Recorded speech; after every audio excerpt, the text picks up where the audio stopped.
Hello बच्चों, welcome to acid biology. Last video में हमने बात की थी डीएनए की। डीएनए क्या होता है बच्चों? It is a polynucleotide chain. ठीक है, वो पॉलीन्यूक्लियोटाइड चेन किसकी बन रही थी? न्यूक्लियोटाइड की। ठीक है, तो अगर हम बात करें एक न्यूक्लियोटाइड किसका बन रहा था, उसके हमने 3 कंपोनेंट्स की बात की थी। ठीक है, सबसे फर्स्ट कंपोनेंट हमारे पास क्या था? That is sugar. ठीक है, सबसे फर्स्ट कंपोनेंट क्या था? शुगर। और उसमें हमने बात की थी कि वो कैसा होता है? It is a 5 carbon compound. ठीक है, उस शुगर का जो फर्स्ट कार्बन था वहां पे हमने बात की थी सबसे फर्स्ट कार्बन पे क्या अटैच होता है? That is nitrogen base. ठीक है, इन दोनों के बीच में जो बॉन्ड बन रहा था उसको हमने क्या बोला था? Glycosidic bond. ठीक है, और जो इसी शुगर का ये जो फिफ्थ कार्बन होता है उसके ऊपर हमने क्या बोला था कि यहाँ पे क्या होता है? एक एस्टर बॉन्ड बनता है। ठीक है, फॉस्फेट के साथ। तो यहाँ पे क्या आ जाएगा? OH, और यहाँ पे क्या आ जाएगा? OH। और इस बॉन्ड को हमने बोला था this is known as phosphoester bond. ठीक है, जो डीएनए है वो न्यूक्लियोटाइड्स का बन रहा है और ये एक सिंगल न्यूक्लियोटाइड है जिसके 3 कंपोनेंट्स है। फर्स्ट वाज पेंटोज शुगर, उसके फर्स्ट कार्बन पे एक नाइट्रोजन बेस होता है। ठीक है, जो ये नाइट्रोजन बेस कुछ भी हो सकता था। ठीक है, either it can be purine और इट कैन बी पिरीमिडीन। ठीक है, जो प्यूरीन है वो अपने 9th नंबर नाइट्रोजन से अटैच होगी, जो उसका 9th है। और ये किससे अटैच हो रहा था? फर्स्ट नाइट्रोजन से। ठीक है, तो फर्स्ट वाला नाइट्रोजन बेस किससे अटैच हुआ? फर्स्ट कार्बन पे, जिसको हमने बोला ग्लाइकोसिडिक बॉन्ड। जो पेंटोज शुगर का 5th कार्बन था वो किससे अटैच हो रहा था?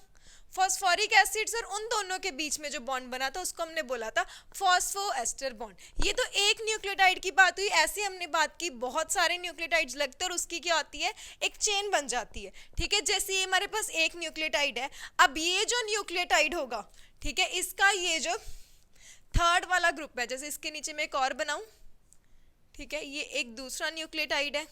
इसके भी फर्स्ट कार्बन पे क्या आ जाएगा बच्चों? यहाँ पे नाइट्रोजन बेस अटैच है।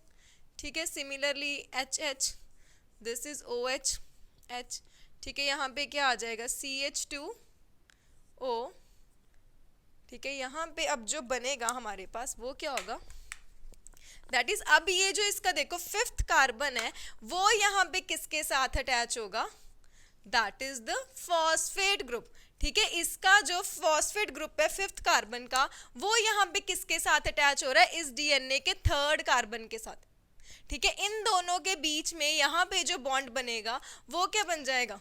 ठीक है, इसको हम क्या बोलते हैं? This is known as phospho diester bond. ठीक है, दो न्यूक्लियोटाइड्स के बीच में जो बॉन्ड बन रहा है that is known as phosphodiester bond. और जो यहाँ पे 5th कार्बन के साथ फॉस्फेट ने बॉन्ड बनाया था एक न्यूक्लियोटाइड में, उसको हमने क्या बोला था? Phosphoester bond. तो अब देखो यहाँ पे ये जो हमारे पास फर्स्ट न्यूक्लियोटाइड है इसका ये जो 5th कार्बन है वो फ्री है। इसका ये जो 3rd वाला है कार्बन वो फ्री है। ठीक है, OH ग्रुप वाला ये 3rd था वो फ्री है। तो इसको हम क्या बोलते हैं? This is known as the 5' end, और ये कौन सा आ जाएगा? 3' एंड। ऐसे ही इसके बाद ये तो 2 न्यूक्लियोटाइड्स है, एक और न्यूक्लियोटाइड लगेगा उसका 3' एंड फ्री होगा, फिर और लगेगा 3' एंड फ्री होगा। मतलब जब भी हम डीएनए की बात करते हैं, डीएनए की एक चेन की बात करते हैं, उसका एक 5' एंड फ्री होता है और उसका एक 3' एंड फ्री होता है। ठीक है, तो 5' एंड किसको रिप्रेजेंट कर रहा है? ये जो फॉस्फेट ग्रुप लगा है। और अगर 3' एंड लिखते हैं जब हम वहां पे, वो किसको रिप्रेजेंट कर रहा है? ये वाला जो 3rd कार्बन है। ठीक है, तो अब हम बात करते हैं डीएनए की। तो सबसे पहले बात कर लेते हैं डीएनए को डिस्कवर किसने किया था। ठीक है, तो सबसे पहले जो साइंटिस्ट थे जिन्होंने देखा था दैट इज फ्रेडरिक मिशर इन 1869।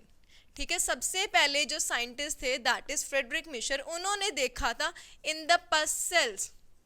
ठीक है, पस सेल्स के अंदर उन्होंने देखा। तो उन्होंने क्या देखा था कि अगर हम बात करें जैसे 1869 की, तो उस टाइम पे इतनी एडवांसमेंट तो थी नहीं। ठीक है, लेबोरेटरी में कुछ लिमिटेशंस थी, जो टूल्स थे उस टाइम पे देखने के लिए। तो उन्होंने जब सबसे फर्स्ट टाइम पस सेल से डीएनए को आइसोलेट किया था तो वो प्रॉपरली आइसोलेट नहीं हुआ था। तो उसके कारण उन्होंने कुछ देखा कि सेल के न्यूक्लियस के अंदर कुछ कुछ प्रेजेंट है, बट वो इतना डिटेल में उसका स्टडी नहीं कर पाए थे। ठीक है, और उन्होंने जब देखा और उसको टर्म क्या दी थी? That is nuclein. ठीक है, उन्होंने वो जो मटेरियल था उसको टर्म क्या दे दी थी, न्यूक्लिन। उसके बाद एक और साइंटिस्ट आए थे, दैट इज ऑल्टमैन। ठीक है, उन्होंने देखा कि ये जो न्यूक्लिन है वो कैसा है, it is an acidic substance. ठीक है, हमने पिछली वीडियो में भी बात की थी कि डीएनए एसिडिक इन नेचर होता है। क्यों होता है, क्योंकि उसमें क्या प्रेजेंट होता है, फॉस्फोरिक एसिड। तो उन्होंने क्या किया, इस न्यूक्लिन को क्या बोल दिया, it is known as nucleic acid. ठीक है, उन्होंने इसको टर्म क्या दे दी थी, न्यूक्लिक एसिड। ठीक है, उसके बाद दो साइंटिस्ट और आए थे हमारे पास, Franklin and Wilkins. Franklin and Wilkins. ठीक है, इन्होंने क्या किया था, डीएनए के स्ट्रक्चर को स्टडी किया था। ठीक है, इन्होंने क्या किया, जैसे एक टेस्ट ट्यूब है, ठीक है, हमारे पास एक टेस्ट ट्यूब है, इसके अंदर क्या प्रेजेंट है, यहाँ पे डीएनए। ठीक है, मान लो ये क्या, डीएनए का स्ट्रक्चर प्रेजेंट है। तो इन्होंने क्या किया, इस तरफ से कुछ यहाँ पे ऐसे एक्सरेज डाली। ठीक है, यहाँ पे क्या है, सामने उसकी कुछ इमेज ऑब्टेन होगी। जैसे नॉर्मली क्या हम अपनी आर्म्स या लेग्स का भी तो करवाते हैं, तो वहाँ पे क्या कुछ ऐसे इमेज आ जाते हैं ना कि उसके अंदर क्या बोन्स वगैरह जैसी भी होती है, कुछ क्रैक हो गया, फ्रैक्चर हो गया। तो वैसे ही इन दोनों साइंटिस्ट ने क्या किया, डीएनए के स्ट्रक्चर को देखा था। ठीक है, इन्होंने थोड़ा सा एक्सरे की डिफ्रैक्शन से, उसको हम क्या बोल देते हैं, एक्सरे डिफ्रैक्शन। ठीक है, इन्होंने क्या किया था, एक्सरे डिफ्रैक्शन से डीएनए की कुछ इमेजेस को देखा था। अब इनके बेसिस पे, ठीक है, जो इन्होंने ये कुछ पढ़ा था, इसके बेसिस पे दो और साइंटिस्ट आए थे जिनको हम बोलते हैं वॉटसन एंड क्रिक। ठीक है, उन्होंने क्या किया था, हमें डीएनए का स्ट्रक्चर दिया था। ठीक है, एक्चुअल में काम किसने किया था, सबसे फर्स्ट टाइम देखा किसने था, that is Franklin and Wilkin. लेकिन उसके बाद मॉडल किसने दिया था, वॉटसन एंड क्रिक। तो कई लोग बोलते भी है कि उन्होंने बेसिकली क्या किया था, इनके काम को चोरी किया था, लेकिन बाद में उनको ऑस्कर भी मिला था उसके लिए। ठीक है, तो सबसे फर्स्ट टाइम देखा किसने, एक्सरे डिफ्रैक्शन के through, that is Franklin and Wilkin.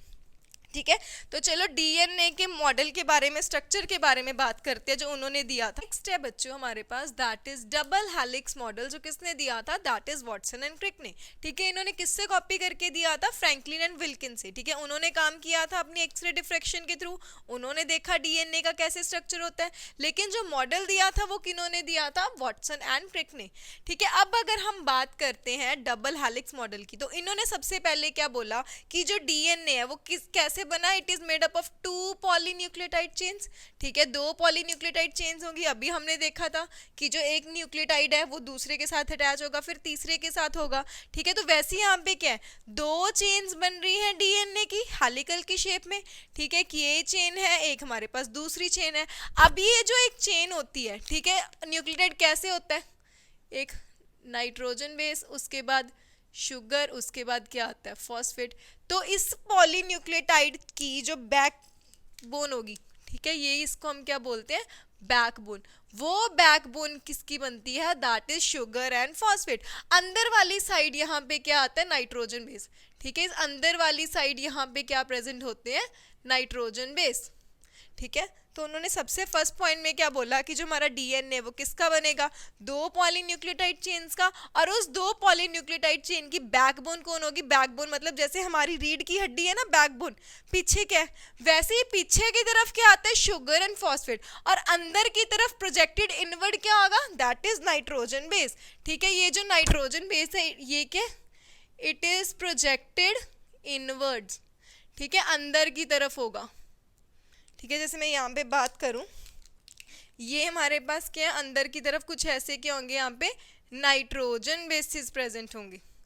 ठीक है, यहाँ पे क्या कुछ ऐसे नाइट्रोजन बेसिस प्रेजेंट है। और बाहर की तरफ बैकबोन में क्या आ जाएगा, नाइट्रोजन बेस किससे अटैच था, शुगर, शुगर के बाद फॉस्फेट। तो बैकबोन कौन फॉर्म करेगा, शुगर एंड फॉस्फेट। और अंदर की तरफ क्या आ जाएगा बच्चों, that is nitrogen base. Second बात उन्होंने क्या की कि they have anti parallel polarity. ठीक है, एंटी पैरेलल पोलैरिटी का मतलब क्या, जैसे मैं बात करूँ, ये 2 डीएनए स्ट्रैंड्स हैं, दोनों पैरेलल हैं। ठीक है, ये एक डीएनए स्ट्रैंड है, ये एक है, पैरेलल है। पैरेलल का मतलब दोनों इंटरसेक्ट नहीं कर रहे, ऐसे सीधी सीधी भागी जा रही है, जैसे रेलवे की पटड़ियाँ होती है ना, ऐसे सीधी सीधी सीधी सीधी भागी जा रही है, कहीं पे मिलती नहीं है, उसको बोलते हैं पैरेलल। अब एंटी का मतलब ऑपोजिट, ऑपोजिट के, अगर एक ऐसी है दूसरी ऐसी हो जाएगी, उसको बोल देते हैं एंटी पैरेलल। मतलब दोनों है तो पैरेलल बट ऑपोजिट डायरेक्शन में, एक ऐसे को जा रही है तो दूसरी ऐसे को जा रही है। ठीक है, तो मतलब एक की डायरेक्शन अगर मैं बोल दूं 5 to 3 है, दूसरी की क्या हो जाएगी बच्चों 3 to 5। ठीक है, तो एक अगर ऐसे है तो दूसरी वैसे है। पोलैरिटी का मतलब क्या, बेसिकली डायरेक्शन। ठीक है, तो साइंटिफिक टर्म यहाँ पे हम क्या दे देते हैं, पोलैरिटी। एक नीचे जा रही है दूसरी ऊपर आ रही है, दैट इज पोलैरिटी। एक 5 to 3 है, दूसरी क्या 3 to 5। अभी मैंने बताया था 5 और 3 क्या होता है। ठीक है, 5 क्या था, जो पेंटोज शुगर का 5th वाला एंड फ्री था। ठीक है, फॉस्फेट ग्रुप। और 3 क्या था, अगर उसका OH वाला ग्रुप फ्री है, उससे हम रिप्रेजेंट कर रहे हैं 3। तो एक का 5 3 दूसरे का क्या आ जाएगा 3 to 5। नेक्स्ट क्या है, अब जो बेसिस हैं, ठीक है, हमने बोला जो नाइट्रोजन बेसिस है दोनों स्ट्रैंड्स के, वो क्या अंदर की तरफ प्रोजेक्टेड है। जैसे ये एक स्ट्रैंड था, ठीक है, नाइट्रोजन बेसिस के इसके इस तरफ लगे हैं, दूसरा स्ट्रैंड ऐसे आ जाएगा उल्टा है, तो उसके भी क्या इधर को अंदर आ गए, तभी तो आमने सामने आ रहे हैं ना। ठीक है, ऑपोजिट पोलैरिटी है। अगर ये ऐसे था, ठीक है, नाइट्रोजन बेसिस इस तरफ थे, अब इसको उल्टा कर दूंगी तो इसके भी अंदर को आ गए, इसीलिए यहाँ पे क्या होंगे, वो दोनों आपस में पेयर होंगे। पर पेयर किसके थ्रू होंगे, थ्रू हाइड्रोजन बॉन्ड्स। ठीक है, लास्ट वीडियो में हमने बात की थी बच्चों, यहाँ पे क्या होता है, हमें 4 नाइट्रोजन बेसिस देखने को मिलते हैं। कौन कौन से, एक होता है एडिनिन, दूसरा होता है ग्वानिन, थाइमिन एंड साइटोसिन। ठीक है, जो यूरेसिल होता है वो डीएनए में नहीं मिलता, तो यूरेसिल कहाँ पे होता है, आरएनए में। ठीक है, उन्होंने क्या बोला कि जो बेसिस हैं वो क्या होंगे, हाइड्रोजन बॉन्डिंग के थ्रू पेयर होंगे। अब अगर इसकी हम बात कर ही रहे हैं तो इसके लिए कुछ रूल्स दिए थे हमारे पास, एक और साइंटिस्ट थे जिसको हम बोलते हैं शारगाफ। ठीक है, शारगाफ्स रूल। शारगाफ ने क्या बोला था कि जो एडिनिन होता है, ठीक है, जो ए है वो हमेशा किससे बाइंड करेगा, थाइमिन से, और उनके बीच में कितने हाइड्रोजन बॉन्ड बनेंगे, 2। सिमिलरली जो ग्वानिन है वो किससे पेयर करेगा, साइटोसिन से, और उनके बीच में कितने हाइड्रोजन बॉन्ड होंगे, 3। तो इसका मतलब क्या हुआ, जैसे मान लो ये 2 स्ट्रैंड्स बना रही हूँ मैं, एडिनिन, ग्वानिन, साइटोसिन। ठीक है, मैंने 3 बेसिस ही लिया सिर्फ समझने के लिए। मान लो यहाँ पे एडिनिन है, ठीक है, मुझे सिर्फ इसका पता है, मुझे इसमें नहीं पता क्या होगा। हमें पता है जहाँ पे एडिनिन आएगा उसके सामने थाइमिन आएगा, जहाँ पे ग्वानिन आएगा साइटोसिन आएगा, जहाँ पे साइटोसिन आएगा वहाँ पे ग्वानिन आएगा। तो ये बेसिकली काम मेनली हमें कब आता है, जब हम रेप्लिकेशन की बात करें। हमारे पास एक पेरेंटल स्ट्रैंड है, इससे हमने कॉल स्ट्रैंड बनाना है, तो अगर मुझे एक की पता है एक पे क्या क्या बेसिस है, दूसरे का मुझे ऑटोमेटिकली पता चल जाएगा, लगेगा ना। जहाँ पे मुझे दिख गया एडिनिन है, ऑटोमेटिकली थाइमिन है। अगर यहाँ पे थाइमिन होता, मान लो एक और ले लेते हैं, तो यहाँ पे क्या आ जाता, एडिनिन। यही किसने बोला है, शारगाफ ने। तो एक का पता है दूसरे का निकाल लेंगे, इसका पता है इसका निकाल लेंगे। क्लियर है, तो इससे हम और क्या प्रिडिक्ट कर सकते हैं कि इस स्ट्रैंड में जितना भी एडिनिन होगा वो किसके इक्वल होगा, थाइमिन के, क्योंकि जहाँ भी एडिनिन आएगा वहाँ थाइमिन आएगा। एक एडिनिन थाइमिन भी 2 हैं। सिमिलरली जितना ग्वानिन होगा वो किसके इक्वल होगा, साइटोसिन के। ठीक है, ये इसी रूल से प्रिडिक्ट हो रहा है, तो इसको हम सिंपली ऐसे भी लिख सकते हैं, A/T is equal to 1, G/C is equal to 1, या फिर अगर और वे से लिखना हो A+G upon T+C is equal to 1। ठीक है, ये जो वैल्यू होती है हमेशा कांस्टेंट रहती है। ठीक है, ये जो वैल्यू होगी it is constant for a species. ठीक है, तो सिंपली उन्होंने क्या बोला शारगाफ ने कि डबल स्ट्रैंडेड डीएनए में, ठीक है, ये जो रूल्स उसने दिए ध्यान रखना हमेशा डबल स्ट्रैंडेड डीएनए में ही एप्लीकेबल होंगे, क्योंकि जब सिंगल स्ट्रैंडेड डीएनए पेयरिंग तो होगी नहीं। तो पेयर्स कब बनते हैं, बेस के। ठीक है, जैसे मान लो यहाँ पे एक एडिनिन है, दिस इज थाइमिन, ये एक बेस है ये दूसरा बेस है, इन्हीं की पेयरिंग को हम क्या बोलते हैं, बेस पेयर। तो ये मेरे पास क्या आ जाएगा, एक बेस पेयर। साइटोसिन है, ग्वानिन से पेयर कर रहा है, तो शारगाफ ने सिंपली ये बताया एडिनिन थाइमिन के साथ 2 हाइड्रोजन बॉन्ड बनाएगा, ग्वानिन साइटोसिन के साथ 3 हाइड्रोजन बॉन्ड बनाएगा। ठीक है, और इन्होंने भी वाटसन एंड क्रिक ने क्या बोल दिया कि जो बेसिस है वो किसके थ्रू अटैच हो रहे हैं, यहाँ पे हाइड्रोजन बॉन्ड्स के थ्रू। यही हाइड्रोजन बॉन्ड क्या करते हैं, इस डीएनए के स्ट्रक्चर को स्टेबिलिटी प्रोवाइड करते हैं। ठीक है, अब एक बात बताओ, यहाँ पे जैसे हमने बात की है पैरेलल होते हैं, ठीक है, अब इनका जो डिस्टेंस है वो हमेशा इक्वल रहता है। कैसे, अब यहाँ पे एडिनिन है, ये थाइमिन है, जो एडिनिन एंड ग्वानिन थे वो कैसे नाइट्रोजन बेसिस थे, they are known as purines. ठीक है, ये सब हमने पिछली वीडियो में बात किया था। सिमिलरली जो थाइमीन एंड साइटोसिन है वो कैसे हैं, पिरिमिडीन्स। ठीक है, जो प्यूरीन्स हैं वो कैसे थे, 2 रिंग्स होती हैं। ठीक है, इनके पास 2 रिंग्स होती हैं और इनके पास कितनी होती है बच्चों, सिंगल रिंग, एक ही रिंग होगी, ओनली 1 रिंग। तो मान लो जैसे हमने बात की एडेनिन एंड थाइमिन पेयर कर रहे हैं, यहाँ पे 2 रिंग्स हैं, यहाँ पे 1 रिंग है, तो क्या है, इक्वल डिस्टेंस बन रहा है ना 3 रिंग्स का। सिमिलरली मान लो यहाँ पे ग्वानिन है, यहाँ पे साइटोसिन है, इसके पास भी 2 रिंग्स है, इसके पास 1 रिंग है, तो जो इनके बीच का डिस्टेंस है जिसको हम क्या बोलते हैं, डायामीटर। ठीक है, डायामीटर क्या होगा, इस एंड से लेके इस एंड तक का जो डिस्टेंस है, ठीक है, यहाँ से लेके यहाँ तक, यहाँ से लेके यहाँ तक। ठीक है, वो देखने में हमें ऐसे लग रहा है बड़ा छोटा है क्योंकि हमने इसको क्या किया है, सिंपल ड्रॉ किया, लेकिन एक्चुअल में जब हम इसको 3D में देखते हैं, ठीक है, पूरा ये कर्व करता है, तो ये क्या होता है, इसका ये जो बीच वाला 2 पॉलीन्यूक्लियोटाइड चेन्स का जो डिस्टेंस है उसको डायमीटर वो बोलते हैं, वो इक्वल रहता है। ठीक है, ऑल्दो देखने में क्योंकि हमने सिर्फ इसको सिंपली बोर्ड पे ड्रॉ किया है तो ऐसे लग रहा है कि वो अलग अलग है, बट ये एक्चुअल में सेम रहेगा। क्यों रहेगा, क्योंकि हमेशा जो प्यूरीन है वो पिरिमिडीन से बाइंड करता है, चाहे ए टी से बाइंड करे, जी सी से बाइंड करे। 2 रिंग्स इसके पास है, 1 रिंग इसके पास है, 2 रिंग इसके पास, 1 रिंग इसके, मतलब जो टोटल है बीच में क्या 3 रिंग्स बनती हैं नाइट्रोजन बेस की। ठीक है, और ये जो डायामीटर होता है वो कितना होता है, दैट इज 2 नैनोमीटर। ठीक है, इसको हम क्या बोल रहे हैं, this is the diameter. Diameter क्या हो गया, 2 पॉलीन्यूक्लियोटाइड चेन्स के बीच का डिस्टेंस। ठीक है, नेक्स्ट उन्होंने अब क्या बोल दिया वॉटसन एंड क्रिक ने, कि जो दोनों चेन्स हैं, ठीक है, जो दोनों पॉलीन्यूक्लियोटाइड चेन्स है, दे आर कॉइल्ड। ठीक है, कॉइल्ड है, कैसी है, इन राइट हैंडेड मैनर। ठीक है, राइट हैंडेड मैनर में ये क्या होती है, कॉइल्ड होती हैं। अब ये जो कॉइल हो रही हैं, ठीक है, इसका जो ये एक टर्न है, ठीक है, टर्न क्या होगा, जैसे ये वाला स्टैंड ले रही हूँ मैं, ब्लू वाला, यहाँ से स्टार्ट होके उसी पोजीशन पे जहाँ जब आता है, ठीक है, उसके सामने, इसको हम बोल देते हैं एक टर्न। सिमिलरली ये वाला यहाँ से घूम के यहाँ पे वापस आ रहा है। ठीक है, तो यहाँ से लेके यहाँ तक इसको हम क्या बोलते हैं, पिच या फिर एक हेलिकल टर्न। ठीक है, ये जो पिच होता है इसकी हाइट कितनी होती है बच्चों, 3.4 नैनोमीटर। ठीक है, इस एक पिच को, पिच क्या हो गया, एक जो कंप्लीट टर्न है, जहां से स्टार्ट हुआ वहीं पे आके क्या हो रहा है, वो खत्म हो रहा है। ठीक है, उसको क्या बोल रहे हैं, पिच या फिर एक हेलिकल टर्न। उसकी हाइट कितनी होगी, 3.4 नैनोमीटर। और इस एक पिच में कितने बेसिस होते हैं, ठीक है, एक पिच के अंदर कितने बेसिस होते हैं, 10 बेस पेयर्स।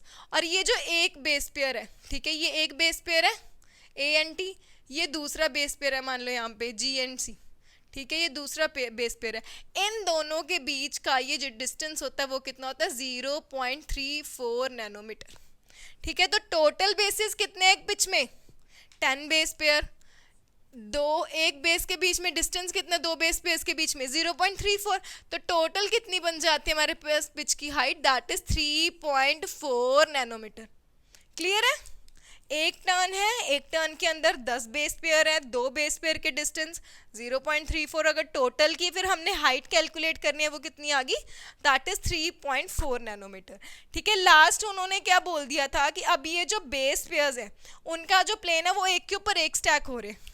जैसे ये एक बेस पेयर है, ये एक बेस पेयर है, ये एक बेस पेयर है, ये एक बेस पेयर है, ये एक दूसरे के ऊपर ऐसे स्टैक होते जाते हैं। स्टैक मतलब ऐसे ढेर लगता जा रहा है, जिसके कारण क्या है, ये जो DNA डबल हेलिकल स्ट्रक्चर है उसको स्टेबिलिटी मिलती है। स्टेबिलिटी का मतलब वो स्टेबल हो गया ना, क्योंकि एक के ऊपर एक, उससे क्या हो रहा है, वो जो पॉलीन्यूक्लियोटाइड चेन है वो अटैच हो रही है।